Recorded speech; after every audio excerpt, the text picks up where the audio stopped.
Am I the butthole because I went on my honeymoon without my brand new wife since she had to take care of her sister? Just got married. My wife, Tanya, basically raised her sister, Marie, after their mom passed away. Even after their dad remarried, Tanya and her sister were more mom-daughter than sisters. Marie got married last year and she got pregnant right away. No, not before. They figure they got pregnant on their honeymoon.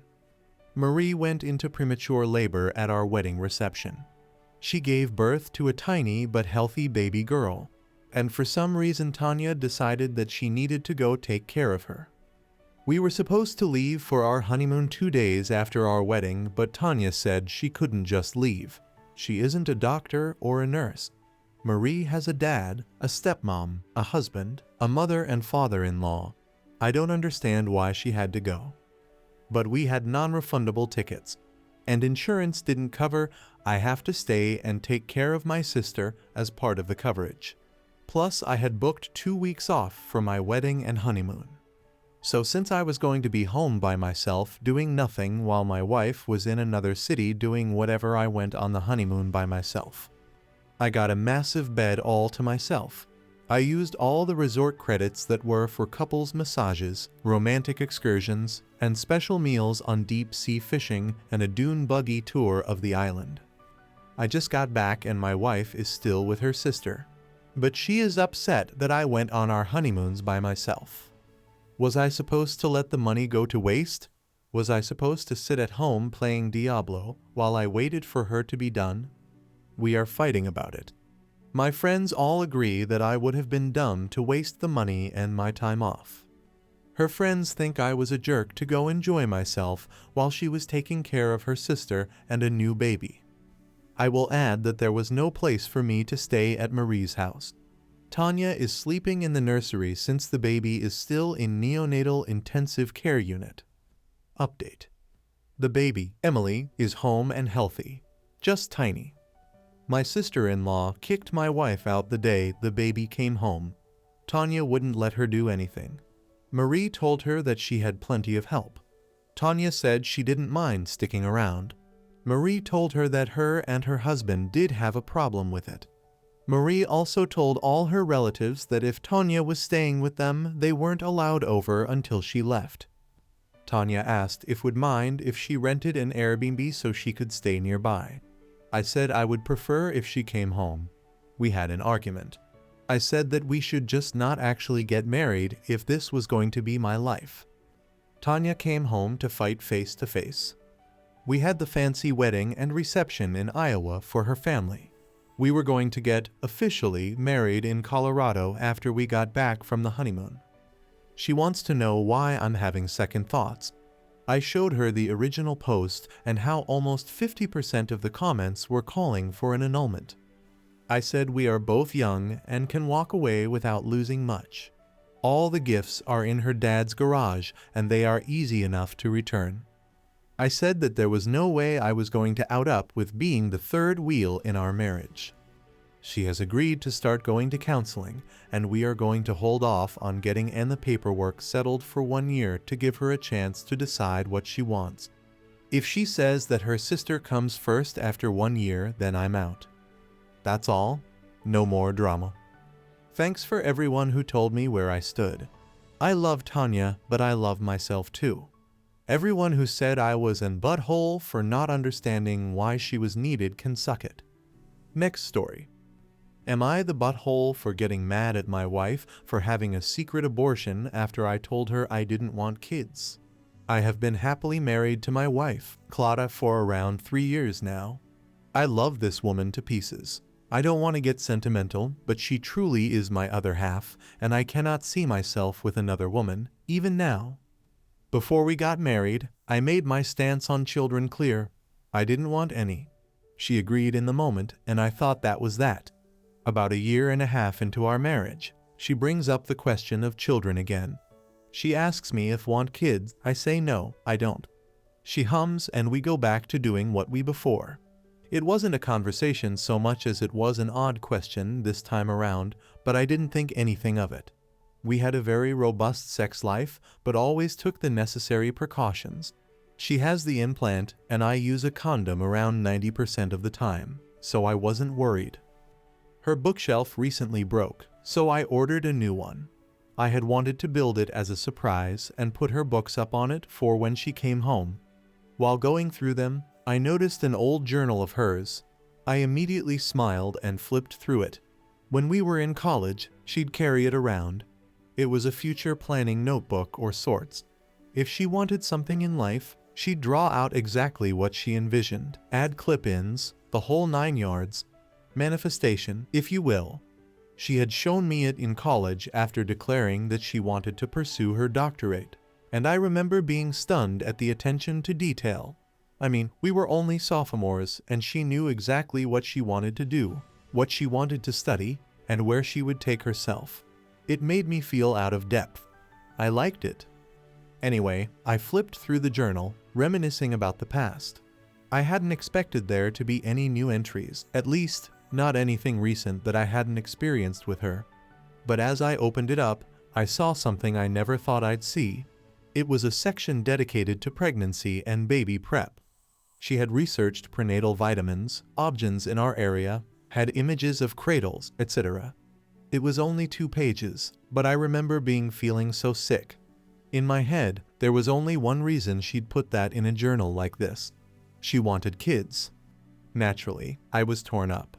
I kept telling myself I had been upfront about what I wanted, and if she hadn't, that was her fault. But the thought that she'd secretly been suffering because of me, that she was holding herself back from the life she wanted to please me, I couldn't stand it.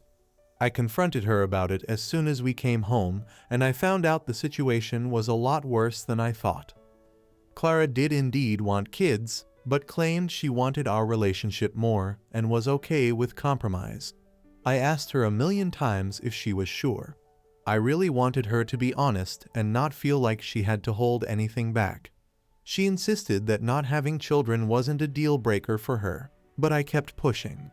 I couldn't understand why she'd put something that wasn't that important to her in that journal. In the midst of our conversation, she dropped the bomb. She told me she had an abortion a 1.5 years ago. Offered up the information like I should have been relieved.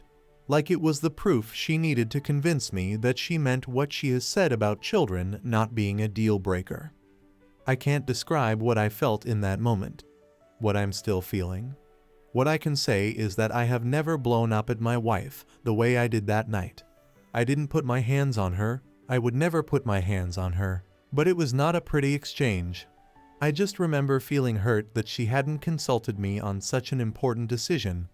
That she went and had such a life-altering procedure without discussing it with me. That I didn't even notice that it happened. I mean, those things have side effects, right? She would have been bedridden for days afterwards, in physical and emotional pain. How could I not have seen the signs? I'm still beating myself up about it. I remember her asking me if I want kids, but nothing about her emotional state for the rest of that week when she would have had the procedure done. How much can I really claim to care about her? I don't want children, I still don't. But I'd rather chew my left arm off than make her have an abortion. Even more so now after she's told me she isn't really against having kids the way I am. I'd happily raise a kid if it meant she didn't need to go through something so drastic. I've been staying with my sister for the last 1.5 weeks. I needed space to think, so I left. I want to see her, to ask if she's okay, but I don't know what to do or say. I'm still unbelievably angry at her and at myself. I don't want to yell at her again. I think the first time around scared her pretty badly, and I don't want to repeat that. My sister thinks I'm being petty, punishing my wife for something I would have agreed with regardless. But I wouldn't have agreed. I don't know. Am I the butthole? Update. I woke up to lots amount of comments and outright hate, so I thought I'd clear a few things up. A lot of you were concerned about me snooping in Clara's journal. I met this woman when I was 6 years old. We had experienced over half of what she had written down in that notebook together. She's been letting me read her entries routinely since college, though I would read them more often back then. Like I said, I found her decisiveness incredibly attractive. But college was 6-7 years ago and times change. I'm not sure if she has other journals. but her use of this specific one died down as we got older, and so did my readership. I felt no qualms about picking it up and reading it that day because I quite frankly never have. This was not the first time I read that journal without her present, as I've been given express permission to do so. It was meant to be a quick trip down memory lane. I had no idea she had added more things, let alone pregnancy planning. She keeps all her old journals, sketchbooks, etc. in the same area, and this book was in that pile. You should have gotten a vasectomy. I'm not discussing my reasons for not wanting kids here, but I did discuss them thoroughly with Clara before we got married. Our reasons for not wanting children were very similar based on that initial conversation, but I guess hers wavered as time went on. How that turned me into an evil dictator that refused to hear her opinions out, I'll never understand, but I guess that's Reddit for you. I didn't get a vasectomy because I am not sure that I won't want kids 10-15 years down the line. I am positive I don't want them at the current moment, but I'm 27. Opinions and circumstances change. Regardless of its reversibility, it's marketed as a permanent surgery. Vasectomies are covered by my health insurance, but reversals are not. It simply made no sense to invest in something I wasn't sure could be undone if I didn't want it anymore. Not when Clara and I were taking the necessary precautions to avoid pregnancy otherwise. She got on birth control way before we started having sex. I had absolutely nothing to do with that decision. As far as I know, she's quite happy with it. The chances of pregnancy with the implant are less than 1%, even less when using condoms as well. We talked about the decision together and ultimately decided a vasectomy wasn't the right choice. Someone actually went as far as to say that because I didn't get my vas deferens cinched, an unexpected pregnancy was inevitable. A 0.5% chance and inevitable are two vastly different things. You guys do realize that vasectomies aren't 100% effective either, right? Unless you're pushing for abstinence, I really don't want to hear it. We also don't go raw unless we both agree to it, which I would never pressure her to do. You verbally abused her. Clara and I both grew up in crappy homes. Our parents yelled and were extremely combative. After growing up in that environment, we agreed to avoid that kind of behavior in our relationship, and we do our best to keep to that. I have never raised my voice at her before this argument. I'm more on the timid side, so I imagine it was a shock for her to see me so angry. She also just doesn't do well with yelling in general. It wasn't my words, so much as it was my tone. Should I have raised my voice? No, but I'm not an infallible robot.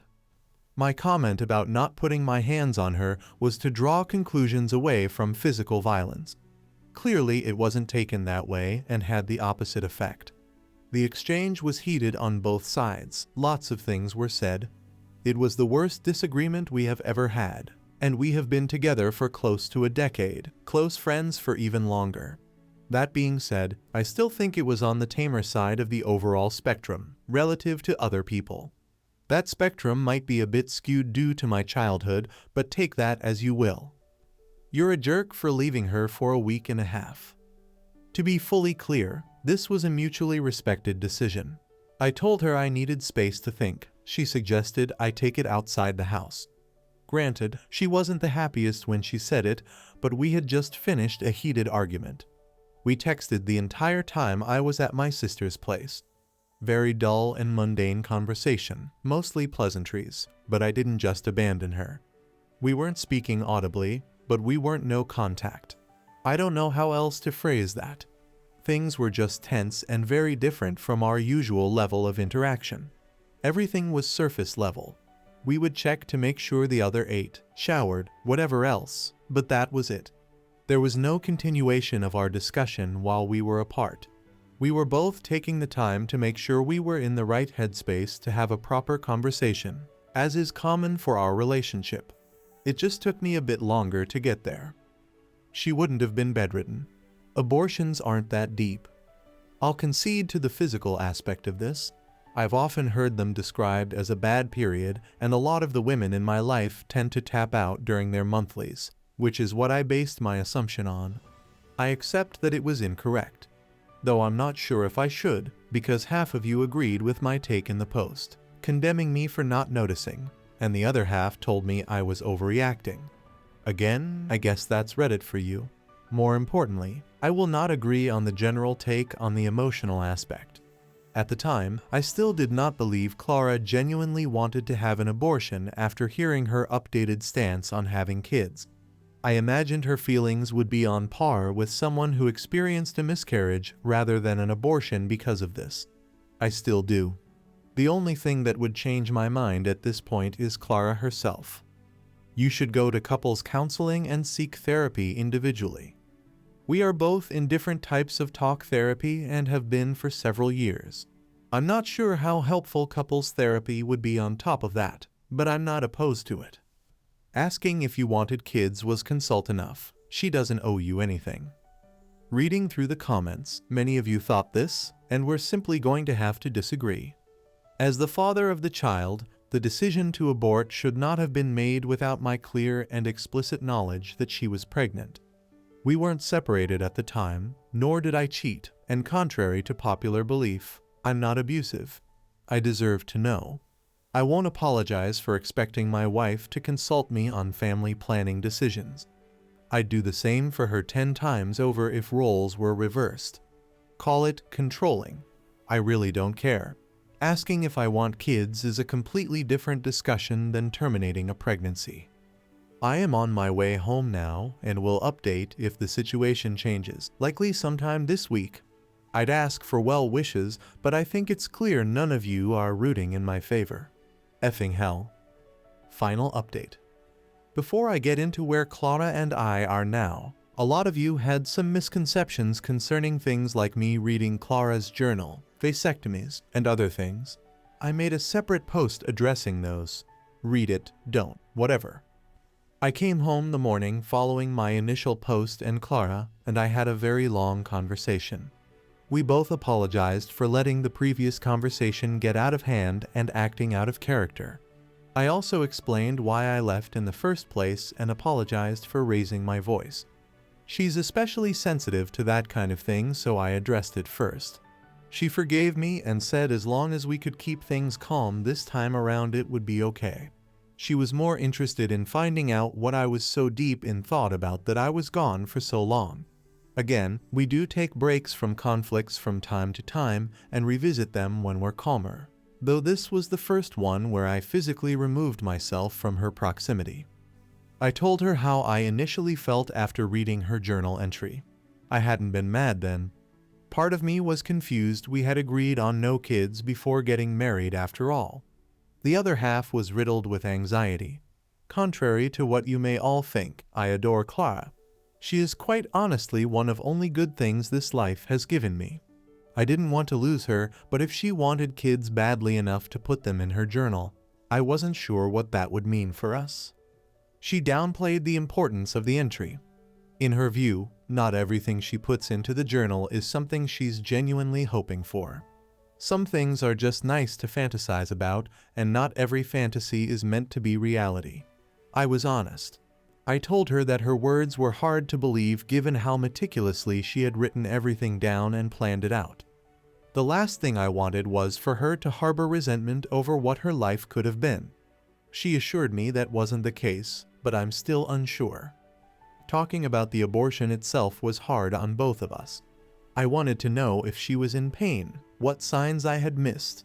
I didn't really press for details on the procedure, but we talked a lot about how she felt afterwards, why she hid it, and how she came to her decision. I just held her in my arms and listened for the most part. It was gut-wrenching to say the least. It turns out that the second time she had asked if I wanted kids occurred a month or two after she had already had the procedure done. She had asked because she was contemplating whether or not to tell me about it. I guess she had ultimately decided not to. She told me I was actually with her the day she took the pills. I remembered the day because she had been crying and I wasn't sure why. When I asked, she cited cramps, so I got her a heating pad and laid down with her. Her periods have always been pretty hard on her, so I guess I didn't think much of it. In hindsight, I should have realized something was up because she hasn't had bad cramps in years. Still, I'm glad she didn't go through it completely alone. Much later that day, I asked her why she didn't come to me when she realized she was pregnant. In her eyes, she was protecting our relationship. She knows our circumstances, my reasons for not wanting kids, my stance on abortion. She didn't want to burden me with having to choose between the two, and so she made the choice herself. As hard as I try, I can't understand or accept her reasoning. Her decision to go through this alone, while meant to shield me, inadvertently communicated that she doesn't trust me to support her or handle the truth. All I understood is that she feels like she can't lean on me when she's in trouble. And if that's the case, I'm not sure why we're married. She's always been independent, but this is the first time I've felt completely blindsided by not being included. I asked up and down if I had given her a reason to doubt me, to doubt my commitment to her, if she felt I wasn't a reliable partner, etc. She said no, but that just makes all this harder to grasp. She said she was afraid saying anything would change how I viewed hero relationship, but I'm having a hard time distinguishing insecurity anxiety from reasonable doubt. I asked her if she knew I loved her, how much I care for her, the lengths I would go to make her happy, etc. She laughed a little and reminded me of a line from my wedding vows. We shared private vows before our ceremony, and I had said quite a bit. I was a little shocked that she remembered that portion at all, let alone word for word. We transitioned to talking about the promises we made one another, and just times in our relationship where we had complete faith in one another. It helped put us both in better moods and ended the night on a lighter note for both of us. We're doing okay at the moment. Not quite where we were before, but getting there. Everything's still incredibly raw, including our eyes. We both broke down 5 minutes into the conversation. Clara is against couples counseling right now. I'm ambivalent as we're still working a couple of things out on our own. I'm not sure how helpful a third party asking what steps we're willing to take to improve trust and transparency will really be, but I'm open to anything at this point. We're not leaving one another, issues or not. We both think it's clear that there's still an abundance of love between us, and we don't want to throw that away. Some of you will be happy to know that Clara and I decided on a new rule for ourselves. Clara was a lot more upset about my leaving than she initially let on. From now on, the distance between the top and bottom floors of our home is all the space either of us are allowed to take it. We need to cool our heads. If proximity really does become an issue, the max either of us are allowed to stay outside the house is 48 hours, so no more week-long stays at my sister's. And that's it. Next story. My best friend is cheating on his wife. My best friend 33M and I 32M have been inseparable since we were 5. We went to school together, did most of life's major milestones together, and I consider him my brother in all but blood. When his grandmother passed while we were in high school, she even had me in her will, leaving me a small trust to use for college. For as long as I can remember, his family has been mine and vice versa. We both got married in 2017. Our wives are very close and have been since we were dating. While I'm not as close with her as my wife, I see his wife like my sister, and I care about her the same way. 3 days ago, I was riding in my best friend's car when he asked me to put on some music. I picked up his phone and put in his code. We've both known each other's passcodes for years, and while I was navigating Spotify, a text came through from a pizza place that said, "Coming over tonight?" I sat there stunned for a few seconds before turning and asking him who the pizza place was. He immediately started yelling at me for going through his messages before I told him what happened. He pulled over into a parking lot and spent a few minutes yelling at each other until he finally came clean. He's been hooking up with a coworker for about a month. He says that he still loves his wife and has no intentions of leaving her. He begged me not to tell his wife, and that he's going to find a way to break it off with this other woman, but says he's in too deep to just ghost her and doesn't know how to cut it off yet. He swears it will never happen again and that his mistake doesn't ruin his and his wife's marriage. After some back and forth, I reluctantly agreed to stay quiet. But later that day, I remembered something that might change my mind. He and his wife started the process of EV a few months ago. I haven't pressed for details, but she has used my wife as support through the process, and I know it has been very taxing on her. Ultimately, my dilemma is this. Is it right for me to keep this a secret, knowing that they are trying to bring a child into the world, and knowing that child could be born into a broken home if his wife finds out after she gets pregnant? I'm torn between the friend that I love like my brother, and what I feel would be the right thing to do. I know I'm not the one who was wronged here, but I feel so betrayed and angry. I feel like he's done something that's going to tear apart the small family the four of us have built together, and the bigger one we planned on having one day. I know he's not a bad person, and up to this point I'm pretty sure he's been a model husband. I'm so unsure what to do and I need help. TL, Doctor, my best friend is cheating on his wife, and I don't know if I should tell her. Edit. Thank you all for your replies and advice. I talked to my wife last night, and she's asked friend's wife to come over tomorrow night to talk. I'll update with more details afterwards. Update. First off, thank you everyone for your advice. I think I was still kind of in a mode of shock and panic, and reading your comments helped me sober up. I appreciate you all. I'd also like to quickly address those of you who suggested burying it because I have no ties to this woman, or he's your friend not her, or bros before hoes. This isn't some random girl he just started hanging out with. They've been married for 7 years and were dating for 2 before that. She's been a big part of our lives for nearly a decade and is my friend in her own right, even if she doesn't share the same history me and her husband do. So the idea that I have no ties to her or owe her nothing is just wrong. The evening after posting this, I told my wife, "You all were right that I shouldn't have kept it from her in the first place." She listened to what happened and then sat silent for a minute. I was afraid she was going to be mad at me for not telling her like a lot of you said, but no. She said that a part of her was relieved because she could tell that something had been severely bothering me these past couple of days, but aside from offering the occasional, "Are you okay?"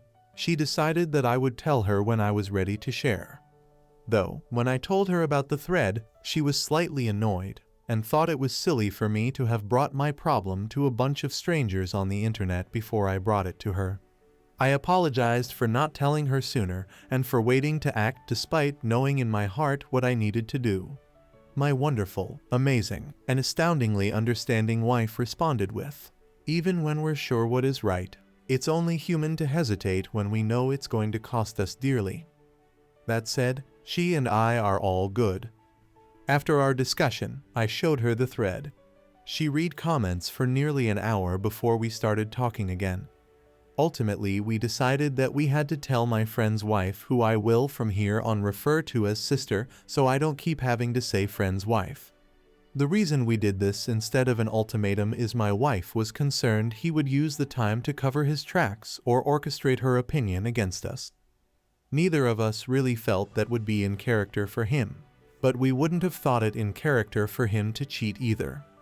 My wife texted sister and asked if she could come over after work the next day. Sister works mostly evenings, so she usually gets off around 11. My wife had told her it was a serious conversation, so sister was pretty tense when she arrived at our house. We sat her down and we told her everything. After hearing it, she took a long breath and said, "I've known for a couple of weeks." Apparently, she had asked her boss if she could go home early one night a few weeks ago because she wasn't feeling well, and found he wasn't home. She texted him asking what he was up to, and he said he was at home watching TV. She tried to look up his location on their tracking app, but it was turned off. She left home and waited until when her shift would normally end to return.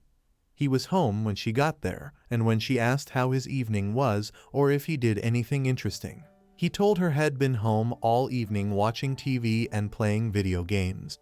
She checked the app again and sure enough, his location was turned back on. Sister said that, until we told her, she didn't have any proof but felt she knew what must have been happening. We asked her what she was planning to do now that she knew. Here's the part I didn't see coming. She plans to move forward with Avith. According to her, it's always been her lifelong dream to be a mother, and without IVF it will never happen. IVF is expensive.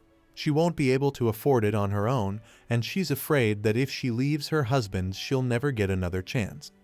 Her current plan is to follow through with implantation and decide what will happen to her marriage afterward.